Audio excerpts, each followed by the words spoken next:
I'm here today with Professor Lucy Easthope, who is the UK's leading authority on recovering from disaster. She's been an advisor on nearly every major disaster of the past 2 decades, including the 2004 Boxing Day tsunami, 9/11, the 7/7 bombings, the Salisbury poisonings, Grenfell. And it says here, most recently has been advising the Prime Minister's office on the COVID-19 pandemic. I mean, you're overtaken by current events with this, aren't you? I've just been listening to you on Woman's Hour talking about the ambulance strike, and I'm sure there's been lots of disasters in between that. But anyway, she's a professor in practice of risk and hazard at the University of Durham and fellow in mass fatalities and pandemics, which is a job title and a half, at the Centre for Death and Society at the University of Bath.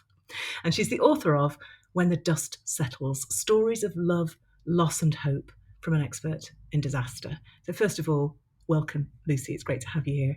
Thank you very much for having me. It is quite the bio, isn't it?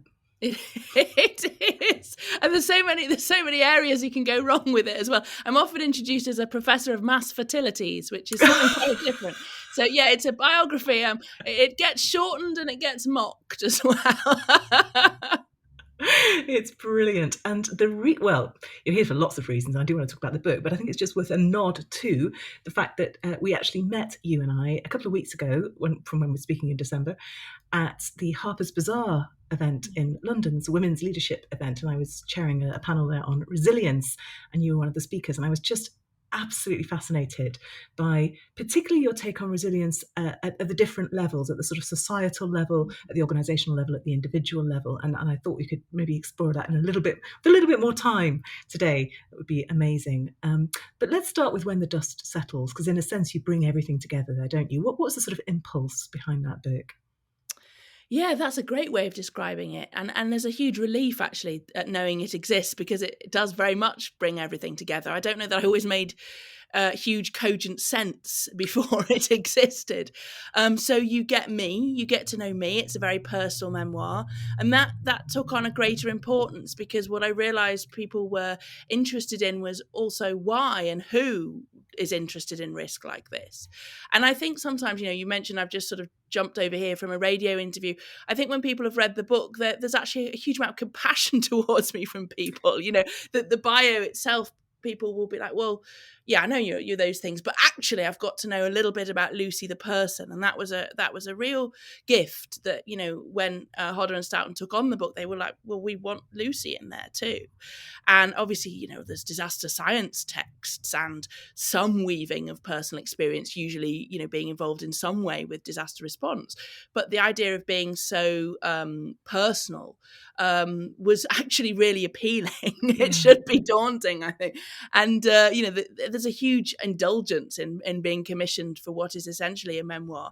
And then there was this need to get down on paper once and for all of this schooling, not learning, but brutal schooling about what disasters do to people and to communities. And I just feel incredibly, the sense of peace that it exists in the world now was profound. So it was that and there's also a process, isn't there, editorially, where you're made to organize yourself and made to organize your memoir. And I'm often described by colleagues as having a head full of bees. There's lots of stuff going on in this head, and so the process of organizing it into chronology and into chapters has been hugely liberating, actually. Liberating and empowering as well, isn't it? Because telling your own story is an amazingly powerful act. It makes sense of stuff that perhaps you hadn't quite seen before. You reveal patterns that had been there, but you'd never perhaps noticed. Yeah, absolutely. And I think I mentioned at the event we met, one thing I'm very receptive to is I in debriefing and in post-disaster support, you often meet with very good psychologists and sort of cognitive behavioral tricks and techniques and things. And one of the things that had always appealed to me is does that link to that? And I think, again, the book was able to explain, angry child at the start, very, very activated by friends' experiences of the Hillsborough disaster. And, that wasn't so clearly articulated always. When people would ask me why or what, I'd kind of stumble over the reasoning in my 20s. And to be able to really make those connections has again, really helped me as a person. And I do a lot more work with children now after disaster. And I think that makes a lot more sense. And people will explain to me, we're seeing some really angry 11-year-olds, or the anger's getting worse, not better, as time goes on. And there's an empathy that I feel there. I remember school friends who were perhaps 9 or 10 at the game, who were absolutely incensed with rage at 15, 16, so that the rage would get worse makes a lot of sense. And so I think the sense making has helped me hugely. And one of the things that the publicists and for things like the audiobook they laughed at is that I know the book so intimately. And of course, many authors write lots and lots of books. And so, they'll even, I've noticed, book festivals, they'll even, oh, which one did I talk about that? But with me, I'm like, oh, you mean page 72, paragraph 4? I know which chapters is that bit of heart spilling and which chapter is that. So I'm just I'm just very grateful for the chance to put it all together, really, as a scrapbook of life. And is there a little bit of that? I'm also very grateful that I never have to write it again. There's a little bit of that too. Yeah. I mean, I had very good experiences writing the book. I think there was an indulgence at the start where you sort of could imagine the muse had struck and you could sort of spend time in a coffee shop sculpting it out. And then eventually, you realize there are actual commercial deadlines to some of this process, and you're going to need to get up really early and write stuff. And in fact, one of the chapters that means the most to me is actually right in the middle of the book, the floods chapter, on just how awful and chronic and horrible flooding disasters are. And I was really grateful and proud to get that one in there, because there was this slight pressure, I think, that the events that I would talk about would be very big, no-notice events, and to be able to tell the story of what can feel quite mundane flooding. And the bulk of that chapter was actually written through one night. I just sat and wrote. So there's quite a kind of febrile reflection, and that actually had the fewest edits. So there's different stories behind the writing of different bits. The arrival was pieced together from some notes. That's the opening chapter, where I'm writing about arriving at a kind of composite scene. And the arrival chapter was written up from notes that I'd written just to empty my head after a couple of incidents. So actually before the book was ever even commissioned. So different chapters have got sort of different writing backstories, really. And it's wonderful for you as the author, isn't it, when you read it and you remember where you were, you remember how you felt, you remember that tea going cold, all those sort of little things about when you were actually writing that piece. I love that. Yeah. It's when you talk about as well that the composite, I think let's do a little bit more background for people who haven't read the book. You very much should read the book, by the way. It's extraordinarily well written. But that the piece about arriving, and basically you're heading towards disaster while everybody else is running in the opposite direction, and there is something perverse and just a little bit ballsy and interesting about that impulse. Just for people who haven't read the book, just explain a little bit more where that came from and what's beneath it. I think, one of the things about the book is being able to sort of explain that I see risk in perhaps a slightly different way. I'm not, it would be completely remiss of me to say I'm not afraid. Of course I'm afraid. And, once you have children, you're even more afraid of other things. But what I'd started to learn was that there were roles in response that somebody needed to do. So particularly my work in the early stages of a response focuses around the care of the deceased and the care of the personal effects. And it's very time critical. And if you don't get there early on, responders who perhaps haven't seen this before will make decisions that are fundamentally going to change how the families experience this disaster. So, there was almost an agitation in me in my 20s and 30s when I was called, and I'd have various roles. So I do a lot of pre-work with things like the Home Office and the coroners. And then I would get called to go to the incident. And you found yourself making decisions. Do I go? And sometimes there was practical decisions. So when I was pregnant, which for a lot of the book I am pregnant, I was on Clexane. So that it affected my ability to travel. I remember being asked to go to the Middle East, and I couldn't always go because there's certain restrictions on what I could travel with and all these kind of things. But also, you get this split second decision. Am I the right person to go to the scene? And actually, even this week I've been activated for an event that's happening, but I'm right here in my house because that I would only get in the way, but I can do stuff by phone and in conference calls. One of the things about online working is it's much easier now to dial people in than make people go to the event. So you have these decisions to make about where your role is going to be, and I think that was that there's nothing to differentiate me. I think one of the things that people have tried to explore with the book is, are you a bit mad? Are you a bit, is it an adrenaline thing? All of these kind of things.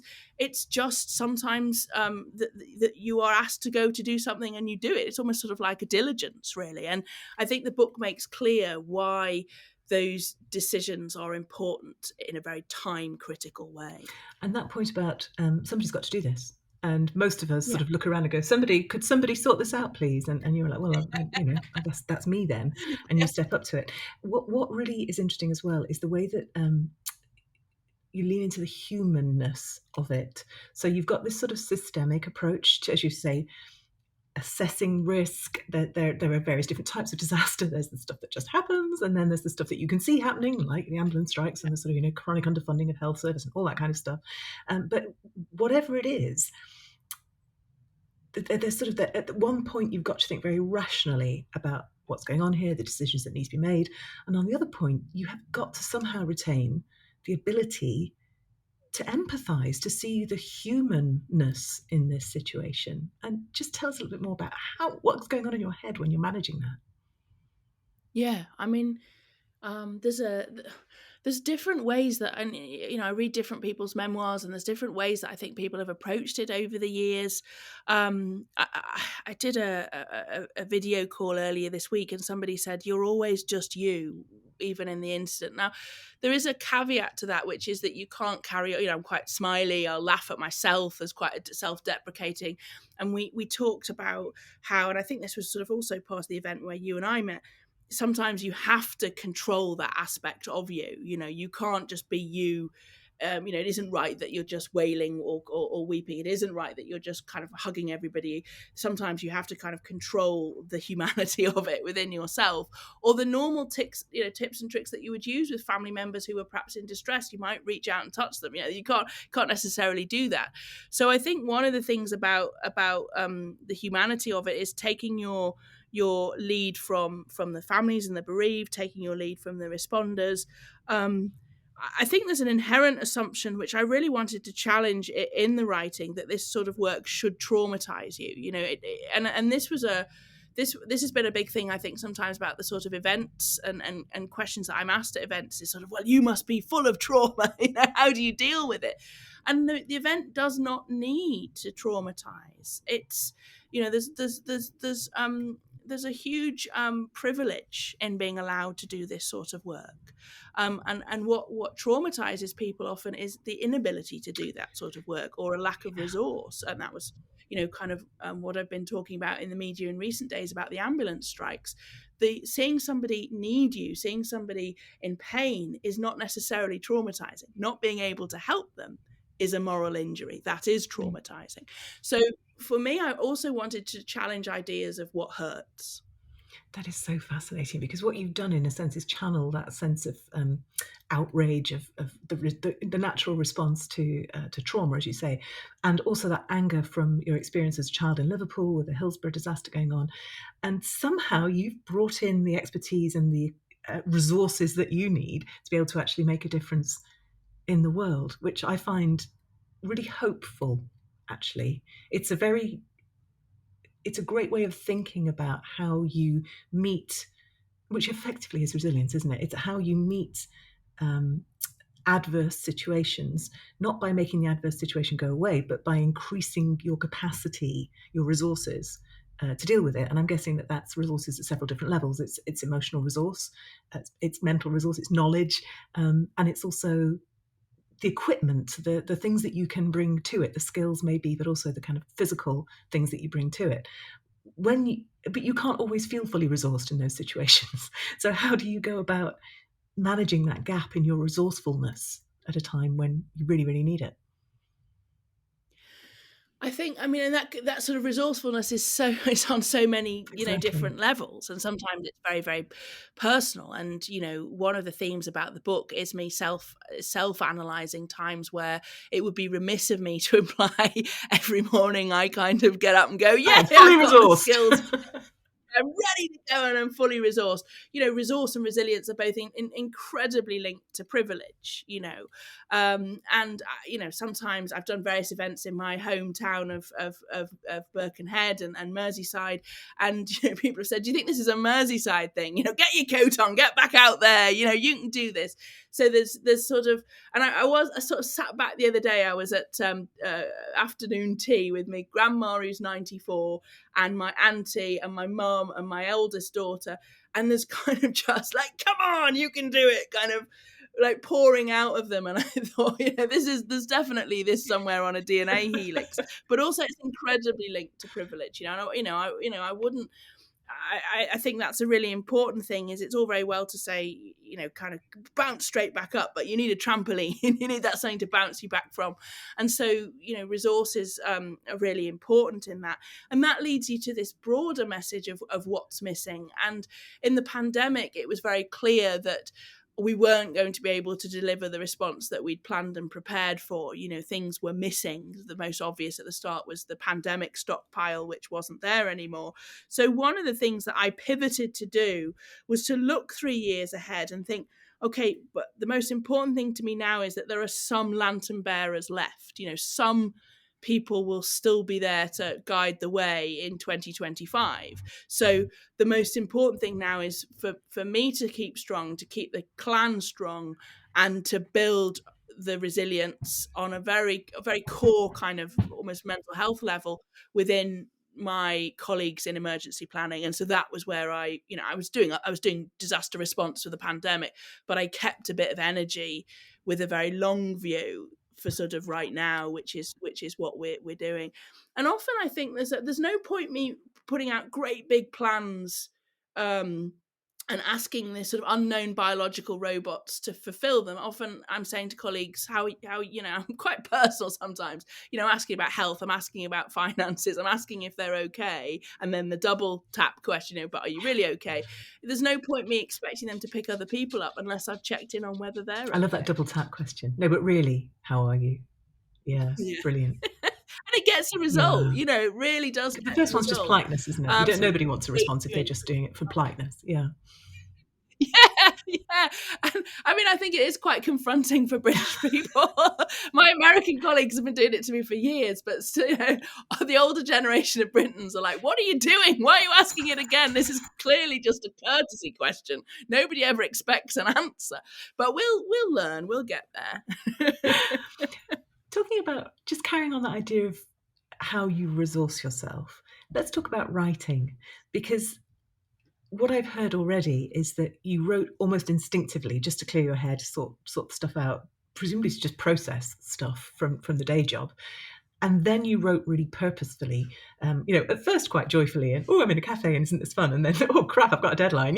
So there's lots of different. We've already had quite a life cycle of writing there. But what did you notice about it? What really maybe surprised you about writing the book?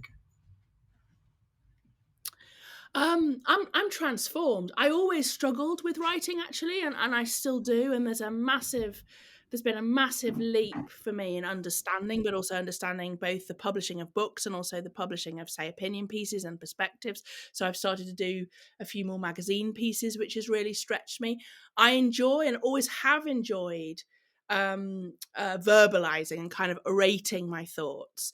And I used to make a fundamental mistake of revising for an exam by kind of speaking the answers out loud in my bedroom and thinking that was revising. But actually there's something, I mean, my editors laugh about it because it's absolutely true. There's something that happens between mouth and fingers where I kind of curdle it somewhere around the elbow and eyes.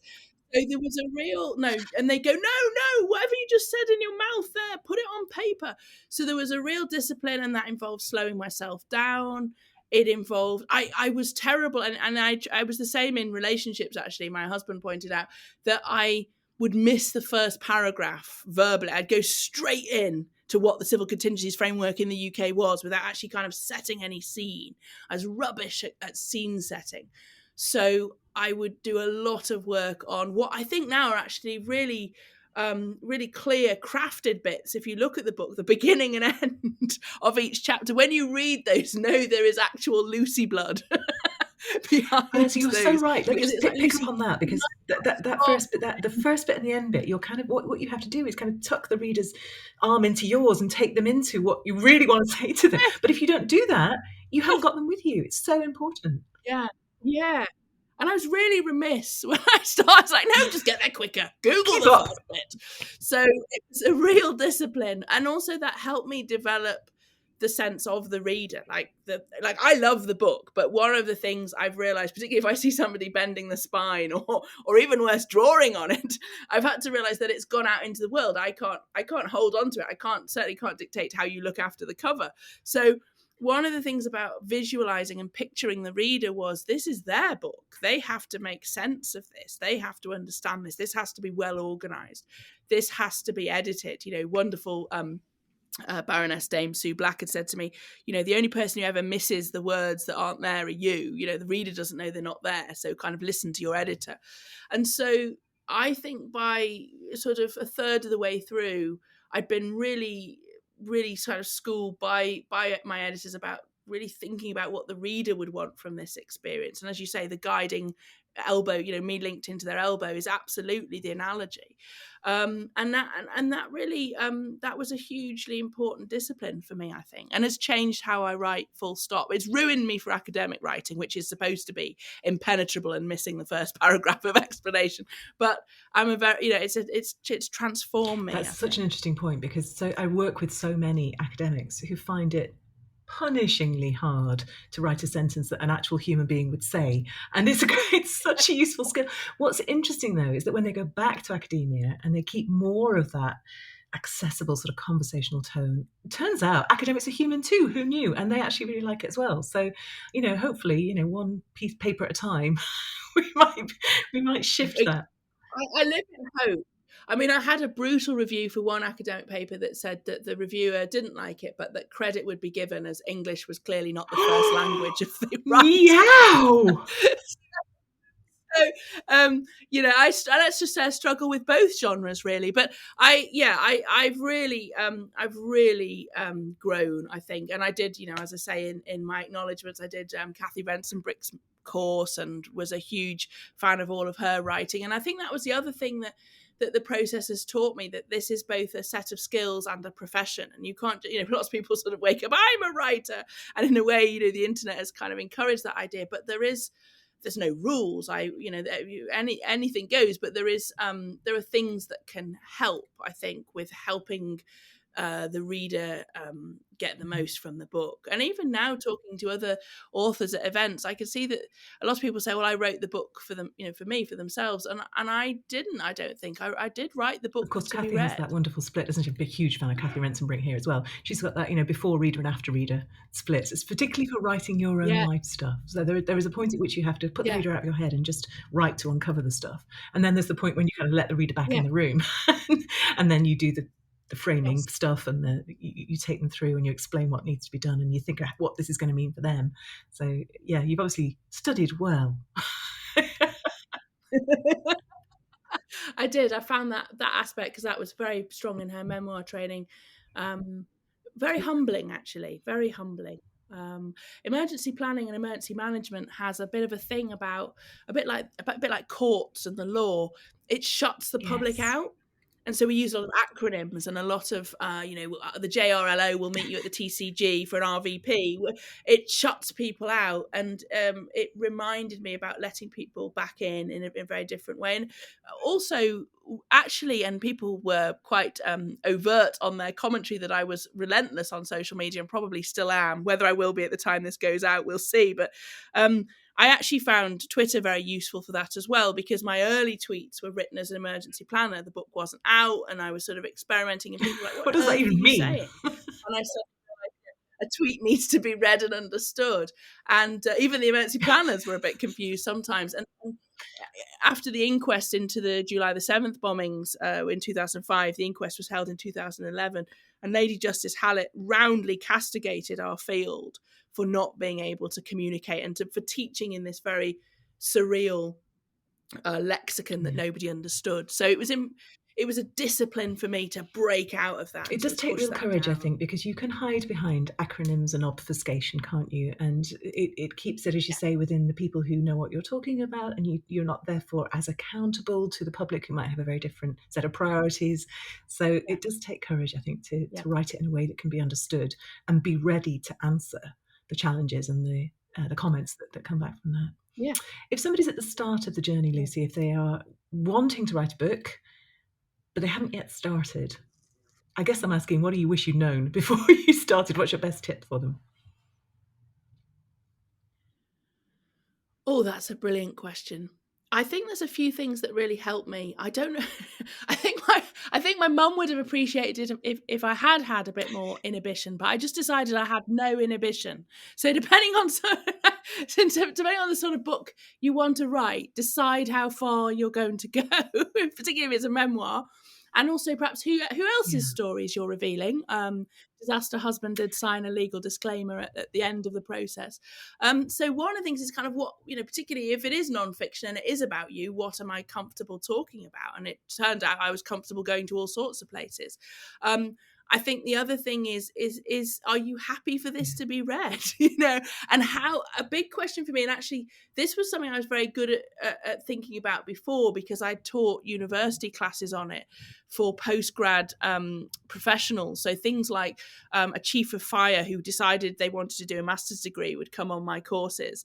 And what they weren't expecting was any kind of critique. They wanted, when you gave them their essay back, they wanted you to say, well, this is the best essay in the world. I'm reconsidering my own career choices here because there's nothing I don't love about it. And so one of the things I would do in very early kind of study skills was how will you absorb critique? And I think even now I see colleagues who have started to write. There's a lot of desire, I think, in the academic community to transition to produce these more commercially widely available books.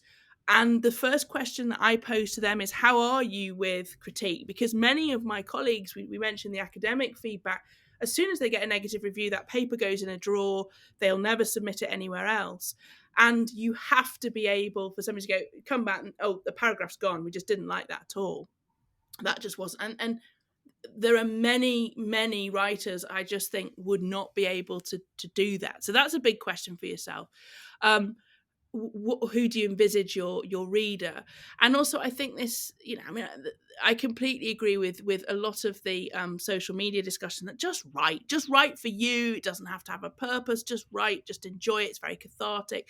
I love that we're a society now where things like journaling is discussed a lot more. At the event you and I met at, people were talking about how important journaling is to their mental health. Write for you, I completely get that. But if you are looking to get that out there, I think there are probably a few more questions to ask of yourself. But what I love this year and this last couple of years has been just amazing for really brave, clearly authored by the person memoirs. This is not a pity memoir. Everything from sort of Midnight Chicken, Rob Delaney's one, A Heart That Works, everything on just how stuff hurts, how stuff smells. I just love the honesty in writing. Um, and that's very much a non-fiction thing. But for fiction, I just think get it down on yeah. Or paper that's a because different I think story altogether, there's a isn't lot. it? Yeah, you are much more writing sort of from yourself, whereas for nonfiction, I think you always have to have the reader Yeah, front and centre. Yeah, which leads us yeah, beautifully, of course, onto the next question, which is. You're not allowed to recommend When the Dust Settles, sorry, but I will do that for you. Don't worry, it's very, very good. But what book would you recommend that people listening should read? I usually say a business book. It doesn't have to be a business book. the one that I've just put down and I was just in absolute floods of tears and laughing and joy and horror and distress was Rob Delaney's A Heart That Works, on the loss of his son Henry. And again, it's just that it's just the way it's come out of his hands into the typewriter, and it's just everything that you needed to be said about his individual loss. And I'm loving work that tells the realities of grief and bereavement and distress as it is, the messiness. He talks about his little boy's death and his little boy's body, and I think I think is what, you mentioned that I'm a fellow in the Centre for Death and Society. We've sequestered these things for so long. And one of the very freeing thoughts actually this year came from the very incredible and brave war correspondent Lise Doucette, who was at a literary festival that I was at. And she was talking about how much we learn not from nonfiction, but from fiction. And so from stories as well of grief and bereavement. And although it isn't a story, of course, it is a very, very personal, difficult memoir. It has the, I think, similar to When the Dust Settles, it has the atmosphere of a story. And I think one of the things that I've learned from working in death and bereavement is families, particularly British families, tie themselves up in knots about what's okay to feel. And often it's the funeral directors or some of the hospital staff that they'll ask these really difficult questions that they see are difficult and we see are normal, and I think since When the Dust Settles has come out, people have sought me out in situations where perhaps their loved one is having a post-mortem, or their loved one has been referred to the coroner, or there's a difficult question. A friend rang me up about the funeral director during the pandemic wasn't allowing them to supply clothes for their loved ones to be dressed in, and they said, well, is this normal? And I said, no, that those rules have changed. And I spoke to the funeral director for them.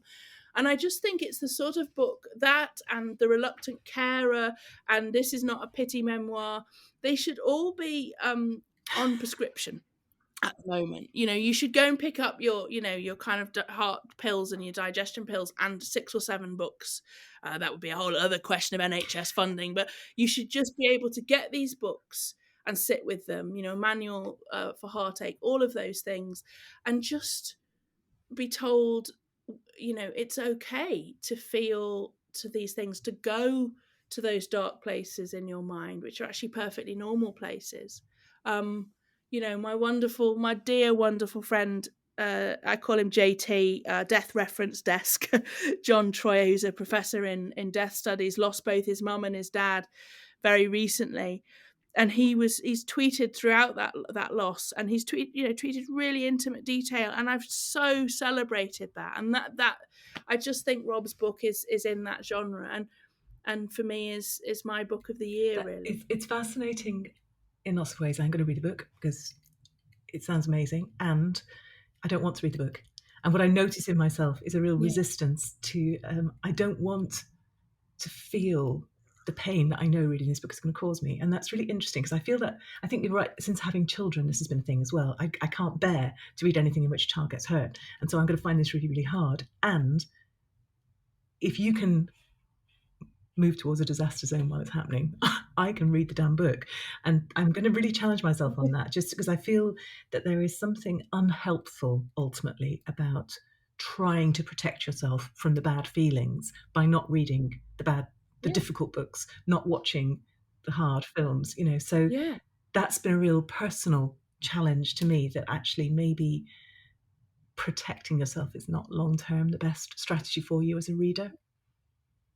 It's a very interesting one, because, and thank you so much for saying that, because that's been an interesting response. Sometimes, people come up and tell me, oh, I wasn't going to buy your book. My friend bought it, but I wasn't going to buy your book because I didn't think I could cope with it, with the pandemic and everything. I wasn't going to buy your book.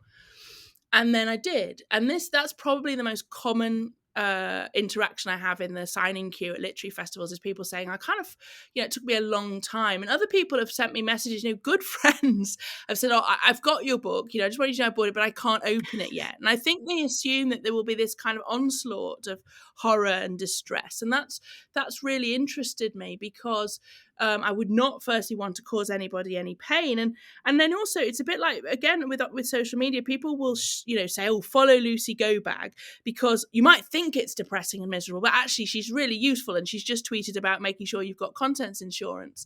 And I'm allowed, I think, on my thread to repost things about, asteroids or dinosaurs or whatever. And people say, oh, it's in her remit. She's got that disaster and risk thing going.